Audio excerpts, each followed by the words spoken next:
Coming to you live, it's the AutoHub show with Ian and Jeff. Here we go. Who said you can't teach an old dog new tricks? Hi, I'm Gail Rubenstein, the founder and CEO of a company called Retail Resilient, social selling for the car industry. And we help auto dealers, auto agencies, and vendors in the auto industry sell more cars, service more cars, and make more money using our social selling strategy.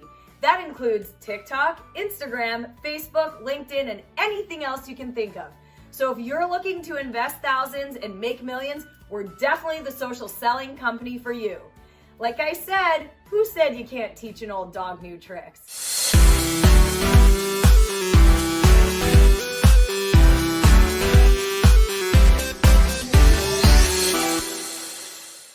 I was at Larry Feldman's seminar. So happy I came, having such a good time. Thank you so much, Larry. One of the best trainers in this area for sure. I don't know about anywhere else, but as far as I know, he's the best. So, told you twice. Take advantage. Thank you for having me here. I'm at Larry Feldman's seminar, and what I found is that what he's really good at doing with his knowledge and with his training, he's not filling a bucket, he's lighting a fire. Ways to improve. Every month we want to improve better on what we did the month before, maybe the year before. It's about how fast we can get the cars done with quality work to get it to the front line, because that's where we make our money. And the bottom line is the longer it takes, the more money you spend. We want to get it down as low as possible. Right now, like I said, we're in a great stage. We're at 4.5 days. In recon, we want to know how quickly we can get the cars out of the recon process and to the front line. The average days in recon and then the time to line are the most important things that we look for. I'm Mike Burrell. I'm Service Director at JM Lexus.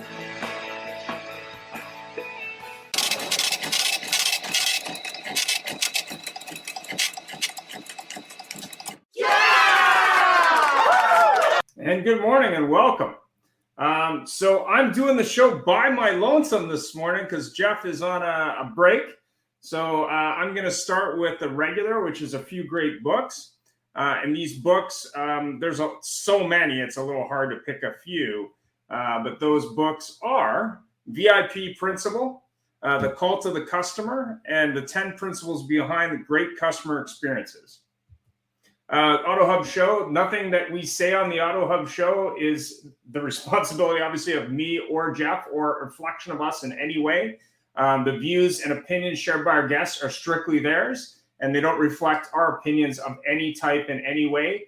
If you have questions about our disclaimer, you can read it on our website. And of course, you can reach out to us if you have more questions. As discussed earlier, I did a poll on customer experience on LinkedIn and elsewhere. And I asked the question around, what types of interaction on a website would customers prefer? And the questions were two-way video service, phone, chat, or fill out a form. And those are some numbers just in case you're curious. VIP customer experience. So this is really a continuation of the show we did last week on customer experience. This is a show on how to create a VIP customer experience. So let's get into it. So we're going to start with introducing our guests. Just so you know, Peter Smith couldn't be on the show because unfortunately he had a death in the family. So if you know Peter, reach out to him. So let's go ahead with that. Let's start with, let us start with Paul. Paul, maybe you can tell us a little bit about yourself and where you're from and what you do.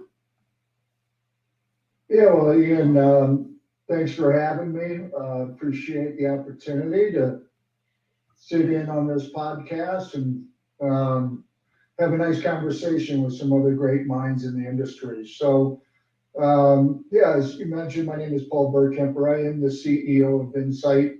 I'm originally from St. Louis, Missouri, but about 8 years ago, moved to Colorado and am loving the mountains of Colorado. So, but really, speaking of VINsyt, and the show about customer retention and satisfaction, and that's really our wheelhouse because that's what VINsyt is. VINsyt is a turnkey customer retention platform that is really created for car dealerships. And our automation, Ian, kicks in after the sale has been made. Okay, and it's really specifically designed to help dealers make that transition from a transactional focus to, once the sale is complete, to more of a customer relationship and retention focus. So in other words, we help the dealerships capitalize on the multitude of otherwise untapped revenue opportunities that exist after that sale has been made. So real simple, the dealer sells them, we keep them coming back. Rock and roll. Thanks for that. We're gonna let Shawn jump in there. I'm sorry to hear about what was going on in Montreal. Hopefully that's behind you. But Shawn, tell us a little bit more about you and what you do, and I'll leave it up to you. Yeah, thank you, Ian, and everybody else for having me. Shawn Armour, owner and founder of BDC Alchemy, and I assist dealerships in architecting or recalibrating revenue-generating BDCs, more particularly internal BDCs. Rock and roll. And now we have Doug from AtoZ Sync. So, Doug, tell us what you do, where you are, and go ahead. Well, unlike Paul, I'm a native Coloradan, and I've been living here all my life. I'm based in Denver. I'm a senior BDM at AtoZ Sync. AtoZ Sync is a company that is focused on one thing. It's changing the customer's perception of buying cars at a dealership. And we have a combination of industry-leading technology that handles an entire transaction in a single platform from lead to delivery, but we really combine that with some award-winning, frankly, training. And our ultimate goal is to create the type of experience that both customers and employees are raving fans of. And in this particular episode, I think the focus on a one-person model, which we pioneered and have done better than anybody, will be quite salient. So I'm looking forward to the conversation. Rock and roll. We have Don Graff from Florida. Don, tell us a little bit more about what you do and what you're all about. Don Graff, Automotive Advisors. As I said earlier, I've been in the automotive space for over 30 years. We're currently working with the dealers. Our mission is to help dealers increase profitability by reducing turnover and working with them to improve their customer experience strategy by implementing our acquire, retain, and reward strategy. Thanks very much, Don. And we have Larry, one of our show sponsors. Maybe he has an opinion on customer experience. We were talking about how important it is actually to have fans in your dealership. So maybe, Larry, you can give us a comment, and then we'll roll into it and get everyone else's thoughts. You are muted. I think you're missing Joe Boris. Oh, I'm missing Joe? Oh, Mr. Joe. Here. How are you doing, Joe? Yeah, it's Monday. Rock and roll. It's good for a Monday, bad for a Friday. Oh, okay, rock and roll. Looks like Larry can't figure it out. So let's go with everybody else. Let's go, Paul. How important is it actually to have fans in your dealership? I mean, actually, after the sale, that's interesting just because we have a lot of companies that talk about before the sale happens. How important is it actually to have fans after the sale? Well, I think that's key. I think in any industry, much less the automotive industry, really adding value and inserting the dealership into an enhanced ownership experience can make the real difference with customer satisfaction and retention. So I think that's where most dealers are doing a great job of selling cars and creating satisfied customers, right? But once that customer drives off the lot, for all intents and purposes, that relationship ends, and they just don't have effective solutions in place to really maintain and nurture that relationship post sale. And it's really showing that customer that you first of all appreciate their business and care about them. I mean, just doing little things along those lines can make a world of difference when it comes to that loyalty and wanting to go back to that dealership. So these are the things I think most dealers struggle with, and there's solutions in the marketplace now, including VINsyt, that are really designed to really help bridge that gap. Thanks for that. Ian, I've recovered from the void. Go ahead, Larry. This topic is everything, because everybody on this show and everybody with any common sense understands that sales that are generated through repeat referral business are infinitely easier to close. They close at a way higher percentage, and you make more money. I learned a lot of really good things about what not to do my first year in the business. And I remember a customer would come in and I'd hear dumb salesmen say, "Oh, what does he want?" Hey, stupid, maybe he wants to buy another car, bring you a customer. So to not acknowledge how important staying in touch with these people, making them your friends, following up is everything. And it's really not that hard to leave an indelible impression if you're smiling, if you actually, as Paul said, show that you care and that you appreciate them. Thanks for that, Larry. Doug, I mean, obviously AtoZ is about that one touch with the customer, keeping it consistent. What's your opinion on raving fans? Well, it's funny. You said last week's show was on customer experience. I'm sorry I missed it. We actually think customer experience is too limited. We really think it should be more focused on the dealership experience. And if you saw the latest survey by Cox, customers' loyalty to brand, let alone dealerships, is waning at best. You combine that with inventory returning, you combine that with BEVs coming into the play, it is critical the customers become raving fans of your dealership because you want to be the source, the only source for all things automotive. So, but it all starts with the employees as well. So I think we all have to think a little bit more empirically than that, but critical, especially right now. Thanks for that. Shawn, I mean, obviously you work with dealers on the BDC side, but more importantly, I'm sure that involves customers. What's your opinion on the, raving fan scenario, whether that be your dealership experience or, just reaching out to customers? Well, after 21 years in the business, I started off washing cars. You learn a thing or two, right? I am definitely going to echo or build off of Doug and Paul. I mean, they nailed it. First things first, how do you even create? I came up the Toyota way, right? My first 12 years in the business was Toyota. So who better than Toyota? Kaizen, Gucci Genbutsu, all these kind of the Toyota way has just been really important in my career. So before we create this guest experience, as Lexus calls them, before you create a guest experience, you must first create an employee experience, right? I mean, that's the first thing. People buy things from people they like. Yeah. When I'm building BDCs, and I'm here in Montreal, but I got many dealer groups in the States. But there's a certain commonality, right? It's about creating emotional deposits. It's about memories. Sales creates customers and service keeps them, right? So, I mean, I don't know about the individuals on here, but it's the car business. So I'm sure it's the same problems everywhere. There's always been these silos between the sales and the service. Like the sales just kind of wash their hands clean once the car is burning gas, and then the service, get them for the next 4 years. Right. So I think it's really about moving forward. It's about aligning, first of all, the two departments. That's kind of where I come in with regards to, I guess you could say, I just do BDC differently because of my ascent in the car business. I've kind of understood, I sold used cars. I was a service manager. I was a service advisor.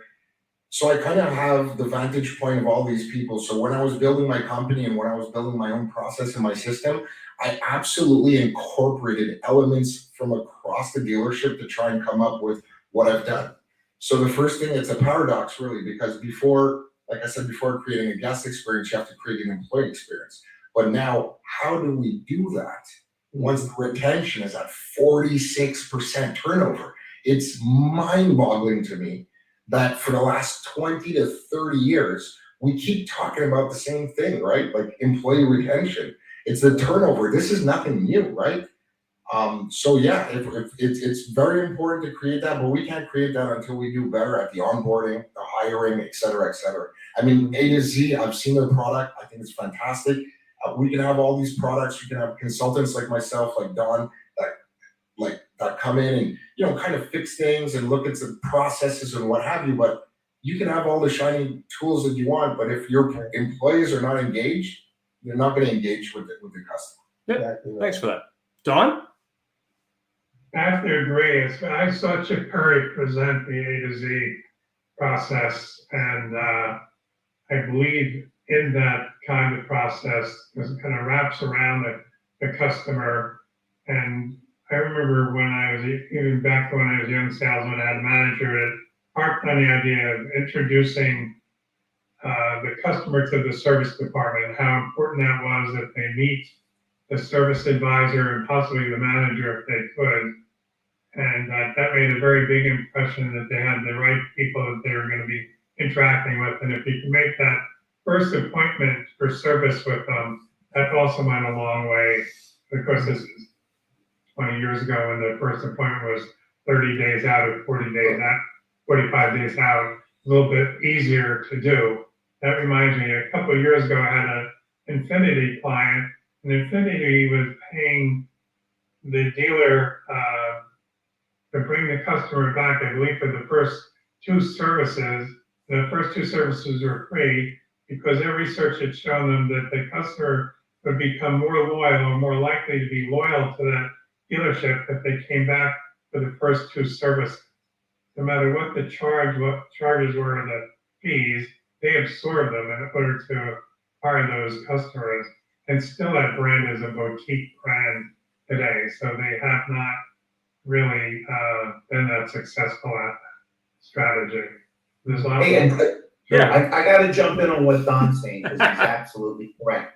So let me ask you all a question, since everybody's involved with different dealerships.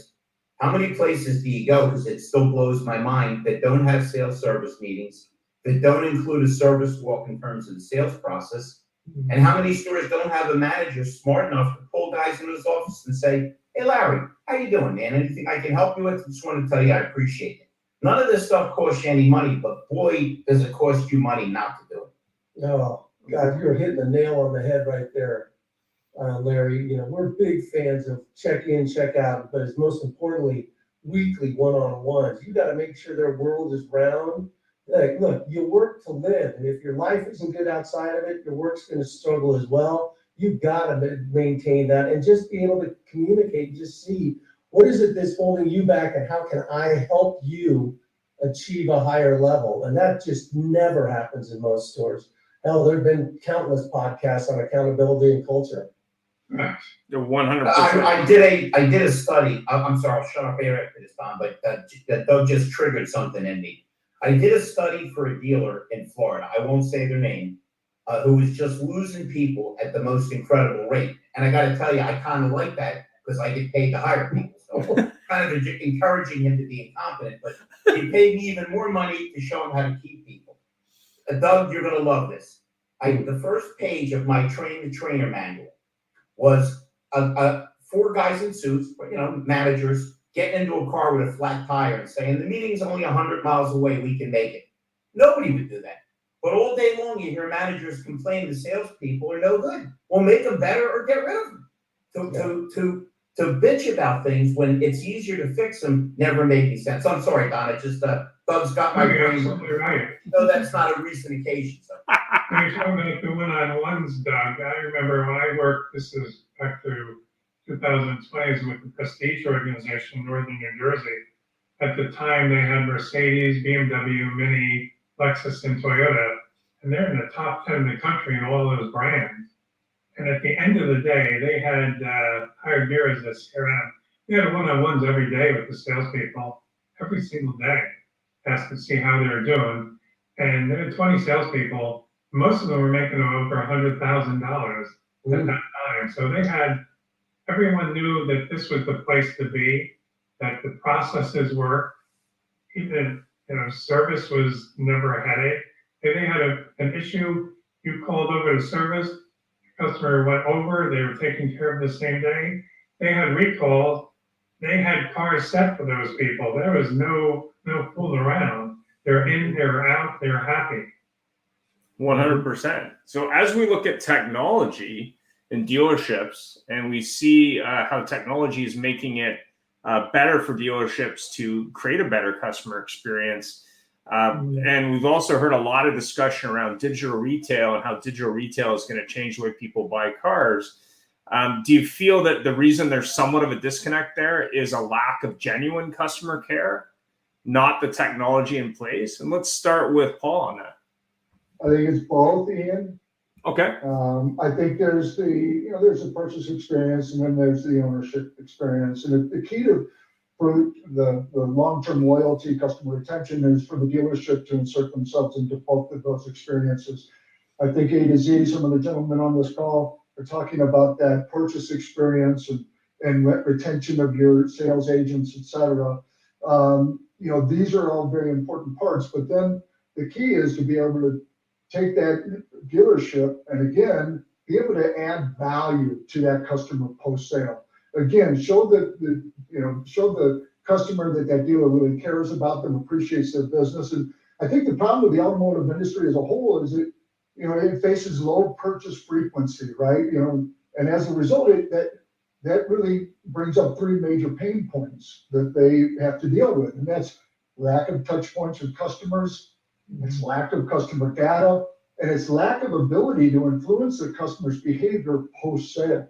So the key is to be able to have the ability to create targeted and really personalized engagement opportunities with your customers throughout the entirety of their ownership journey. And doing that effectively, that's the difference. That's what's going to inspire brand loyalty and drive long-term retention. But to your point, Ian, I think it's the lack of systems in the dealership, and more importantly, the lack of automation in the dealerships that make it difficult for the dealership to really fulfill on that customer engagement post-sale. So that's the disconnect. Well, great thoughts. We had two comments from Stephen Apicella through LinkedIn. One of them was recommending Katie Maris, who we've had on the show, about customer experience. But the other one, ironically, was about retention through products, but also the fact that 99% of dealership websites are about selling a car and not really as much as they could be about, okay, selling a car is part of what we do, but we have service, we have parts, we have body shop maybe. That should be equally as a part of the website where customers who are not maybe buying a car can actually interface with that dealership and maybe buy other products or services. So I think that's very interesting, and the automation would help. That's a good point. And that, sorry to jump in there. Yeah. There's a study from JNL Marketing that says that the average dealer is missing out on 695 revenue opportunities per month from individuals that are already in their database. So there's a major disconnect here, and the ability to solve that can really not only add that customer satisfaction and enhance that ownership experience, but it can drive a significant amount of additional revenues back to the dealer that they're currently missing out on. Thanks for that. Don, did you have a thought on missed opportunity? No, I agree with you on the missed opportunities, totally. I'm working with some dealers now. I just worked with a dealer recently. They redid their website and they put all the service information in the middle above the fold. So they are front and center. So where a dealer traditionally had all those banners that went across, and I hated that they had more than 3 in my mind. It was a waste of time because you could never focus on them because they went by so fast. Now that portion of the website is a true billboard for this particular dealer for his service and parts. And the first, there's a lot of the dealers now, when you call in, the first number that you can reach now is service, because they recognize that 65 or 70% of the calls coming in the dealer, and Shawn would definitely verify that, 65, 70% of the calls and inquiries even into the website are for service. Well, that and something simple like a coupon, maybe. Like, here are the offers we got going on right now in service. Yeah, coupons are very effective. And if you mystery shop any, I did, and I shared with Larry earlier this year, I mystery shopped 75 dealerships, and most of them were horrendous in putting up their own specials and making it easy for a customer to do business with them locally. They're all great at getting up the manufacturer's information, which is usually 10 days into the month, which gave them 20 days left to sell that opportunity. And they also neglect the big area of opportunity as tires. You actually own the customer if you're able to get them on tire business, because they're going to, they keep a car for 4 or 5 years, the chances are they're going to go through 2 sets of tires, apply 3 sets of brakes. Yeah. What do you think, Mr. AtoZ Sync? What do you think, Mr. Doug? Well, you started off as, technology and how it affects it. And I'm going to take the contrarian approach. I think that there's too much technology involved in, let's focus on the selling of the cars. I think that, selfishly, that's why we were invented. We had a dealer in Colorado that wanted a single piece that would make it easier for everybody. And I think what happens now is the dealers look to technology to take the place of people, and you can't do that. Technology should be around to make their lives easier. And on the sales side, what I see is people spend more time down doing this than talking to a customer. The relationship then gets degraded. And then also, I think that, and I think that there's been talk about this already, all too many times dealerships are focused on this particular transaction as opposed to focusing on building a long-term relationship. One of the reasons that we recommend dealerships call their sales staff client advisors as opposed to salespeople is because even in the term, it just brings about a longer-term relationship, and that's what we want. We want this customer forever. I want to be their only source. So that's my take on it. Thanks for that. Can I jump in because it's so funny? Doug read my damn mind. I'm with you 100%. To not use technology is foolish. To rely completely on technology is triple foolish. Yeah. Paul, I haven't had the pleasure of meeting you, but whether it's Doug Reeves or Don Graff or Shawn Armour or Tim Hague, they'll tell you they were on this show, and immediately they got a call from Larry Feldman. It was like I was a stalker. How are you? What are you doing? What are you doing? Shawn, am I lying?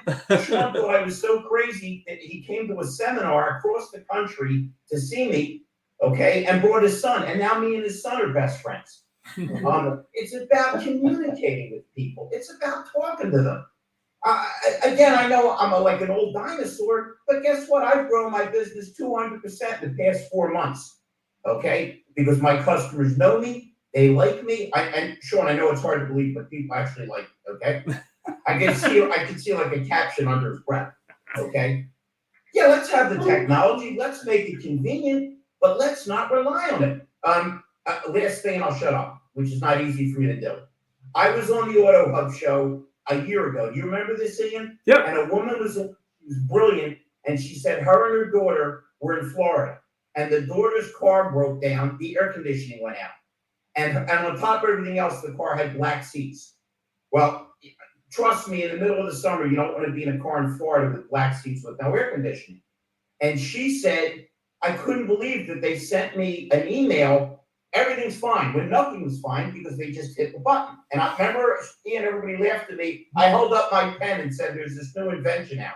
Because if the moron would have written down on the RO, the lady's air conditioning is out, and called her and said, hey, I'm so sorry. It's way too hot. We're on it. I'll call you as soon as possible. So it's all about communication. The tech stuff is dynamite. But if you're not connecting it as a human being, you can take the tech stuff and throw it the hell out the window. And that's not a debate. That happens to be a fact. Thanks for that, Larry. Yeah, Larry, I agree with So you right. on that. I think the automation, is something that can complement that personal aspect. And I'll also say, Larry, that I've never had a stalker before, so I look forward to that. You'll be getting called right after this I show. love it. I love it. I'm going to tell you a bunch of jokes. I'm going to ask you for business. Okay? I love it. Listen, we don't have any women on the line, and if I offend everybody, that's perfect. I had a crazy elderly uncle. He said, son, ask 100 women for sex. You'll get smacked a lot, but you'll have some sex too. If you don't ask, you don't get. And no damn robot is going to do that, Shawn Armour. We got some comments here from Tim and Joe, who are on the line, by the way. So Tim was asking, it's all true. Embracing customer relationships. This is where automation systems can enable the humans to be human again, not merely transactional. And then Joe, this is something that car dealers could really learn from Harley stores. Every dealership I've ever worked as a customer, going to parts and services, greeted with the sigh. At Harley, everyone is excited and sharing their own customer experience accessories that work for them. This is the last time This was the last. When's the last time a Ford salesman got excited and shared a story about his toolbox? And I agree with that 100%. I mean, if you want to look at clothing and accessory sales, Harley Davidson is definitely a high watermark. Other dealers picked the dealership or brand, did even something somewhat similar.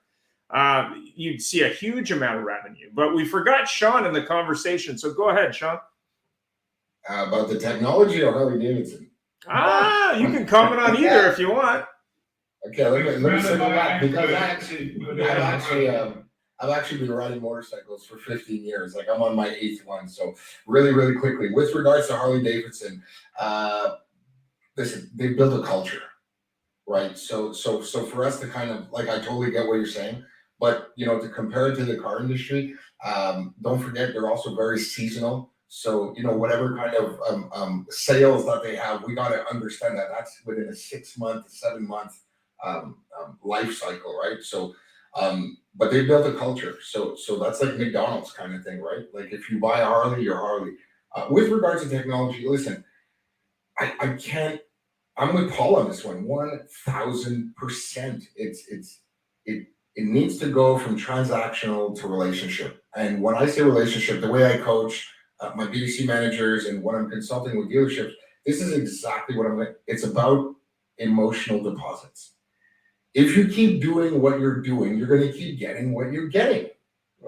Right. So one of the things I think Doug had mentioned, the key word, I believe in AI. Listen, I went to the last NADA and I started jousting with these AI companies, and I will hold my ground. I am not against AI. Everybody thinks I am, but I'm not against AI. If it is used to, like Doug said, enhance the employee experience, not to replace human beings. The car dealership will always be a people business. We just happen to sell cars. That's number one. Number two, with regards to AI and technology, what happens is, and subjectively, of course, is when we solve problems at a results level, because we're a results-based business, you know, month to month, seldomly do we have more than that one day from 1 month to the next to celebrate the achievements or make adjustments. It's like so fast-paced, right? So when we're solving problems at the results level, it's momentary. I truly believe to really, make a consistent impact on the business, like Paul said, it's about creating systems. It's about creating systems. And what do I mean by that is that I personally have been seeing patterns over the last 21 years, which is why I started my business. I really wanted to make an impact on this industry that I love so much. But we're trying, this has been, it's almost traditional that we're trying to solve short-term problems that have very long-term negative effects on potential growth. I mean, Paul said it. I mean, just in the CRM, if you just audit the CRM, there's got to be millions of dollars of opportunity in there. But the thing is, so common are the problems about solving short-term problems that have long-term effects. Like, so common are those problems that they've kind of become ingrained in our business and almost unrecognizable to decision makers. So now, not to harp on them, but moving forward, what I would do is I think that in the car business moving forward, especially the customer is a lot more knowledgeable.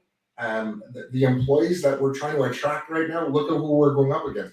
Google's and Spotify's. Like, how do you compete against those kind of work environments? So in order for us to want customers to do business with us, I strongly feel that we need to first make it sexy to work for us. Mm-hmm. Now, what I mean by that, very simple, is that I am a proponent of moving from a horizontal decision-making process and adopting a more linear decision-making process. We don't need more managers, we need more leaders.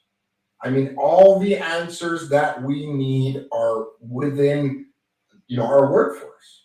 The areas of growth that we seek currently reside in the areas being mismanaged. And I firmly believe that all the answers that we need are all these people on this screen right now, which we all respectively have, a little section of the business, or look towards your workforce. I mean, they're coming into work every single day. Why are we not using them a bit more effectively? Mm-hmm. Great thoughts there. Great thoughts. Shawn, is this kind of like salespeople complaining there's no business, and you ask them last time you were in your service department and they look like you got 3 heads? Larry, that's another show. That's a whole other show. You're just jealous because I'm going to call Paul Burkemper. The Canadians are all the same. We're humble. Exactly. So we're going to take this offline. So whether you use technology or whether you use technology and people, which obviously has to work together, and process and of course management, as Shawn just said, how do you work with all these different things? How do you really do that to create raving fans, in your opinion? And let's start with Doug on that. Wait, restate that, please. So you got people, you got process, you got technology, you got management, you got all this stuff going on in a car dealership, different silos. How do you work with all that together to create a raving fan? Like, what's the recipe? What's the magic formula? First, you start with the end in mind. So what's your ultimate goal? First off, and if it's to create a raving fan, then why are they not fans now? And all too often, we don't recognize that. I mean, take a look at the latest Cox survey. The same thing came out. Time. Takes too long to buy a car. They keep complaining about that, but we don't do anything about it. And then when we decide we're going to do it, it kind of starts at the top, but we don't include everybody. One of the things that we love about a one-person model, to kind of pony or pigtail off of what Shawn said, is it is a more spread out process. I've got salespeople doing everything, which means I've got managers that can do a little bit different things. But I think the way you make everything start is you get everybody involved in deciding what the roadmap's going to be. So I've got universal buy-in. If I don't have buy-in, you may not have to go home, but you probably don't have to stay here, because I need all of us all on the same plane. And once we've established that and we've written it down so that it's actually recorded, so that we can have something to memorialize it, now we can adopt the processes. Now we can develop the technology that's going to support that vision. That's powerful. What we teach the salespeople is what we need to teach the managers, to listen. The more they listen to what's going on, because I was a salesman, I was a dealer, I'm a vendor. Man, nobody likes to feel like they're bored, or ignored, or worse. Yeah, right. That's what they said last month. Now they got something else this month. If we can get them to communicate how everybody's integral to the process, not a little bit, but integral, we go. Man, right? I mean, how many dumb salesmen disrespect the cleanup department? That's the guy you want on your side when you got a scratch on your car at 9:00 p.m. and you're trying to deliver. They got to communicate that. And again, that's the beauty of tying that in with technology, because then you have a way of reaching more people. But once you get there, you know what the hell to say and how to involve them. Well, then on to take it one step further, don't get to the 5-yard line and give up. I mean, sometimes making the changes necessary to get the culture and the dealership experience that you want is hard. But don't get to the 5-yard line and say it's just not worth it. Push through, because you're committed to what your vision is, then just make it happen. And it can be painful at times, but that's fine. The results on the other side are so much worth it that sometimes you just got to suck it up and grunt through it to make it happen.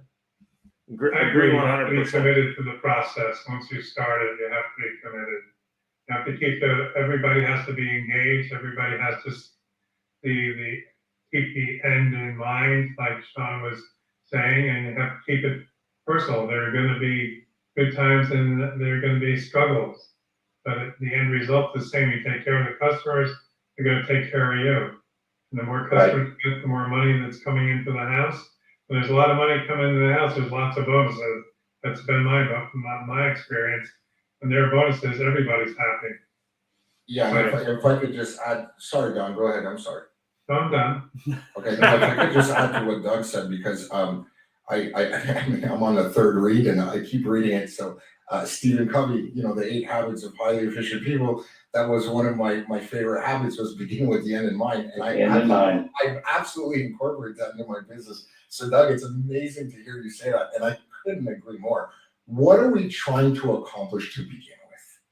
Where do we want to go? Now, just to precise a little bit, because we've kind of created under the dealership, because I was under the rooftop for 17 years before starting my consulting. So like I was in boardrooms, I was in some of the largest dealer groups in Canada. So we've created organizational chaos. We've created organizational chaos inside of the dealership. So of course that's going to create relationship chaos on the outside.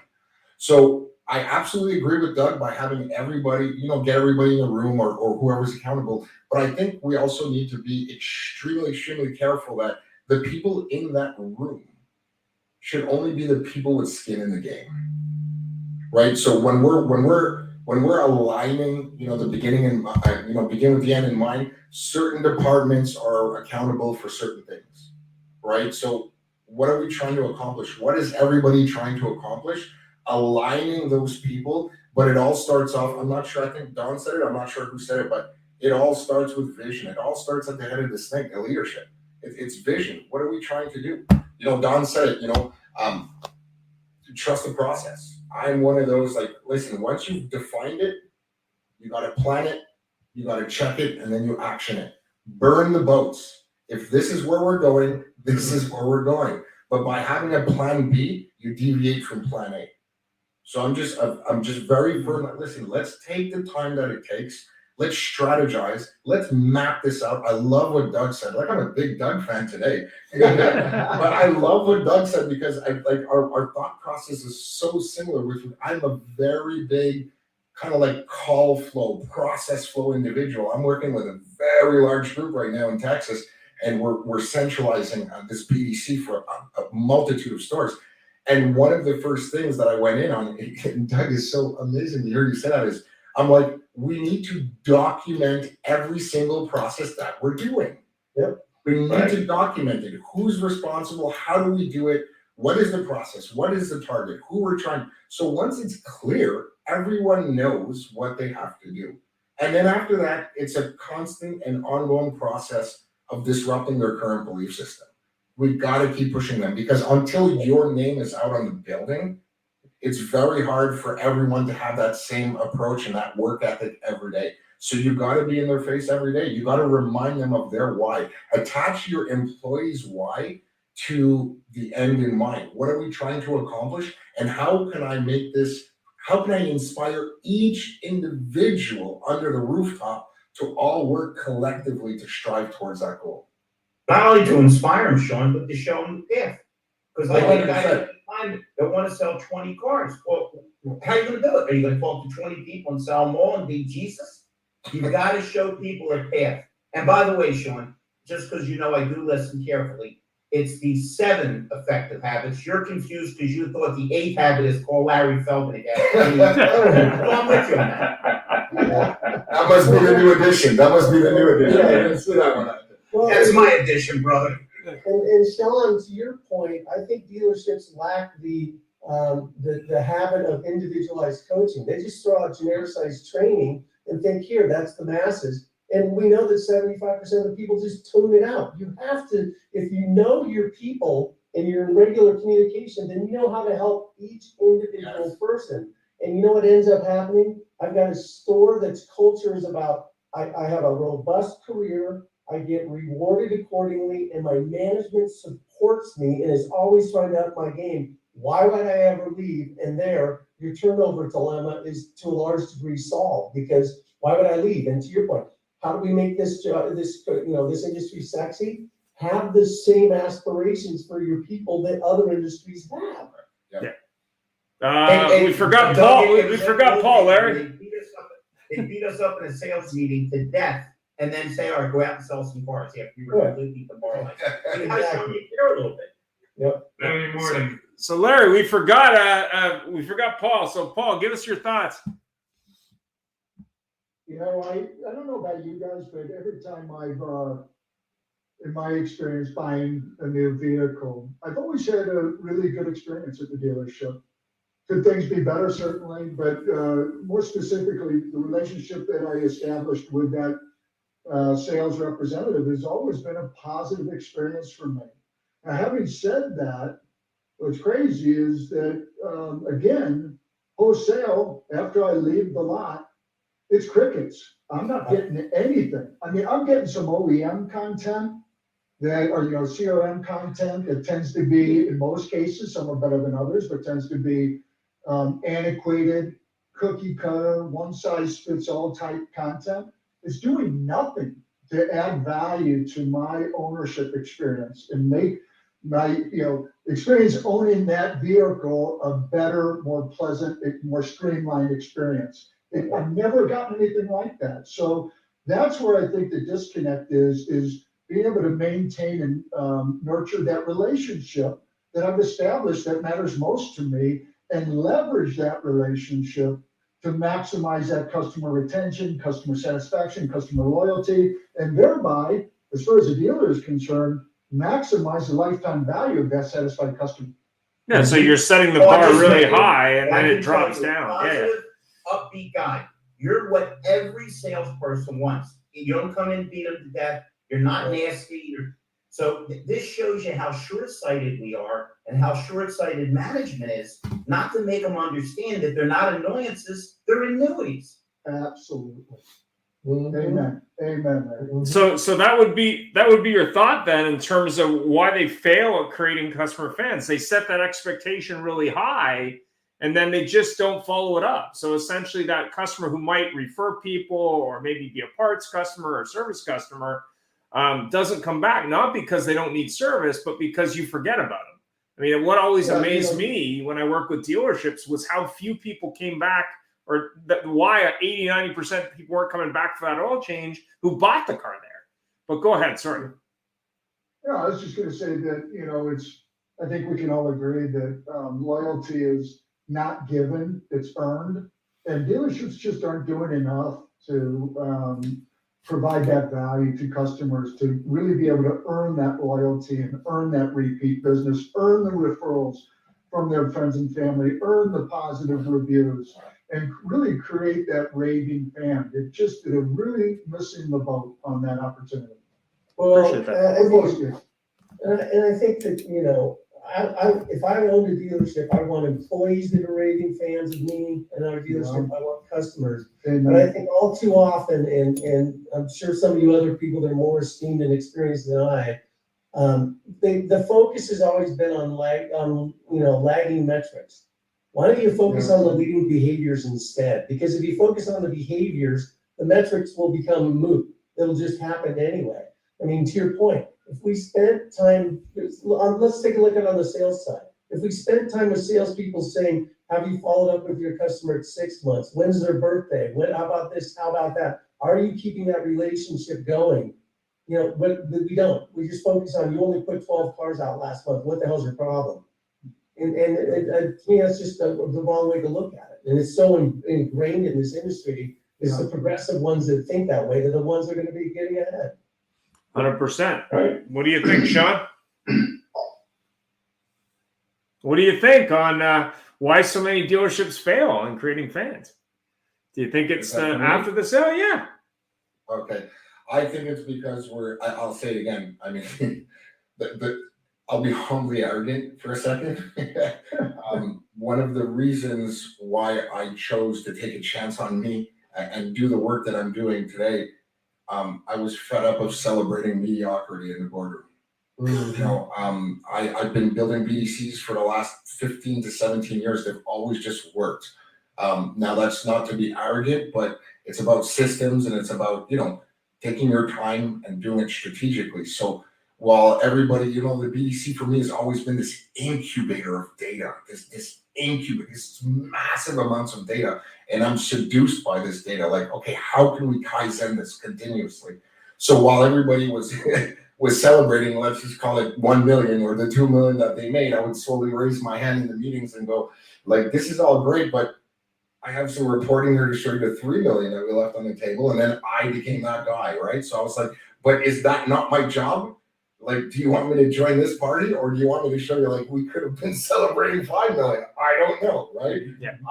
So what I truly feel is that we need to be far more concerned with our trajectory than the results. Mm-hmm. Right? We can have, when you focus more on trajectory, you can have a bad day, but it doesn't mean you'll have a bad week. When you're focused so much on results, like everything is about, okay, how many cars did you sell yesterday? How many ups did you have? How many phone calls did you do? It's like this contaminated micromanaging ecosystem that we've created, where it's like every step is like, okay, I need to record that as well. So for me personally, when I'm coaching and I'm building BDCs, it's more about focusing on the inputs. The outputs will take care of themselves. And the inputs to me are your people. Daily coaching, daily one-on-ones. Let's approach this from a daily perspective, right? So let's focus on the inputs. The outputs will take care of themselves. And like I said, we need to be far more concerned with our trajectory. What does this look like? Like, just do the math. Listen, you need X amount of cars a month. There's X amount of days. X amount of days you went without selling a car. Well, then these are your percentages, or this is the probability of getting to your goal. So but we need, listen, manager Simon Sinek said this, and the minute I heard this, I was like, wow, it really changes. Managers do things right, leaders do the right things. It's like telling salespeople to get on the phone. Get on the phone and say what? How? Do you think if I knew how to get on the phone, I wouldn't be on the phone? Right? But this is what I'm saying. Like, it's not to harp on managers, because managers have a very tough deal too, right? So this is why I was saying before, I am of the thought that we need to create more of a linear decision-making process. Let's create more leaders within your ranks. We don't necessarily have to pay them $50,000 more, but let's create more leaders so that we can spread out that knowledge. We can spread out, because managers, technically, that I've seen, because I've had a lot of good managers, I've also had a lot of bad managers. And one of the prerequisites to being a manager, I'm sorry, is not to have emotional intelligence. It's not to have a coaching ability. Hey, how many cars did you sell? Were you the top salesman? Yes, great. Your office is right there. Let's sell as many cars as we can. Right. But that doesn't require emotional intelligence, to your point, Larry. Guys, get on the phone. Like Glenn Ross, you're as good as your last deal. Like, come on, guys. Like, we need to take better care of our people. And I think Larry said it before. What kind of a career path have we set for them? Do they even know that there's a possibility to have a career path? 21 years ago, I was washing cars. And now I'm on a plane all the time helping dealerships grow. By organizational structure, by like you said before, Ian, people, process, technology. How do you align all that together? Yeah. Right? Shawn, the answer is the Harley Davidson answer. 100%. I'm looking at everybody on this damn call, and everybody's excited. They're excited to be alive. They're excited to do business. They're excited to network and get together. If we don't get people excited, how are they going to get their customers excited? Right, absolutely. Right, good point. Don, you had some thoughts? Or are you just observing? Do we lose you, Don? I'm sorry. No, you didn't lose me. I'm practicing those listening skills. I'm with Shawn. I'm a big Toyota guy too, with the Kazan and Kobe and all that. And I believe, like Tim had just chatted, it is transactional. It's totally transactional. It's all about the numbers. And these managers that I encounter now are not even as half as personable as the ones that I encountered early in my career. Mm-hmm. I think they've left for other careers, or they left to become consultants. Right. Like us. Or they believe they can have more impact or learn other skills. Now, most managers have so much on their plates now, and they're not taught how to use them, how to use the skills that they're supposed to be acquiring. And what was it you just said earlier about the skill sets, Shawn? Acquiring them, being able to use them? Well, I mean, listen, you can have the greatest tools in the world. If you don't use them, what's the point? Right. You know what, just to support what you were saying, Don, and if I could say this, I'm pretty sure everybody on this panel has had this experience being a consultant. So we've just spent the last hour like just dropping nuggets on what they can do and et cetera, et cetera. We're having the real conversations. One of the things that I feel that, like, I've been doing this. I do this with passion, and I do this from my heart. I mean, there's no Lamborghini outside right now, right? So I still got my Corolla. So I mean, I'm doing this because I love what I do, but I'm also bringing 21 years of experience. So it's not necessarily that I failed my way to success. It's more that I know 10,000 ways of not doing something because I did it wrong 10,000 different ways, right? So one of the things that really kind of, I guess, itches me the wrong way, but it doesn't happen a lot, but enough for it to be a thorn in my side is, you know, when we send our quotations, like, look, I can turn your business around. I can absolutely turn it around. And they're like, well, you're too expensive. Compared to what? I'm not doing it? Like, Absolutely. so this is one of the areas that Did you just get the study? What I just saw the numbers the other day on what dealers were making on average in 2019 to what they made 2022. Went from $3 million to $9 million. Yeah, but we also have to understand, Don, and a lot of BDC people, which is why I'm telling you right now, I do BDC different. It did go up, but the floor plan also went up. The floor plan in the dealership, I believe the last time that I can't remember who I was talking about, this is like 2-3 weeks, I think it went up by 11%. You know, with the interest rate. That's for 2023. It's about. Yeah, but that's part of the reason, Don, they made more money. It was not just the upfront growth, but the elimination of floor plan costs. And that's probably a one-time thing. But I agree with you 100% that they should be reinvesting that money into things that grow their business, especially as things get tougher. But in sensitiveness to time, we have one more comment from everybody. What's the one toxic habit? Pick one that dealers should stop doing in 2023 to fix their business. And let's start with Paul. Yeah, I think it was mentioned earlier, it's just focusing on the sale as a one-time opportunity. Dealers need to be better at looking at customer satisfaction, retention. You know, the bad news is that this is a problem that's pervasive throughout the industry. The good news is, based on this call today, we've got a lot of solutions out there where there's Shawn, you know, inserting himself into the dealership and helping, you know, train and coach and help with retention of sales advisors, or as Doug with AtoZ, being able to streamline and make that purchasing process more, you know, of a better experience, or, you know, post-sale and what we're doing, working with customers to brand that dealership loyalty. You know, there's a problem, but we've got solutions, and I think we're making a lot of headway. Thanks for that. Don, one thing dealers can fix. You say Doug or Don? Don, one thing. Pick one thing. Engage their salespeople, engage their service riders, engage their personnel, get them more involved. Cool. Doug, what do you think? One thing. Quit being afraid to change.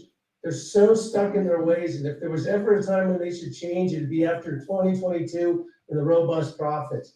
Be willing to break the egg and then see what happens and start all over. Quit being stuck in your ways.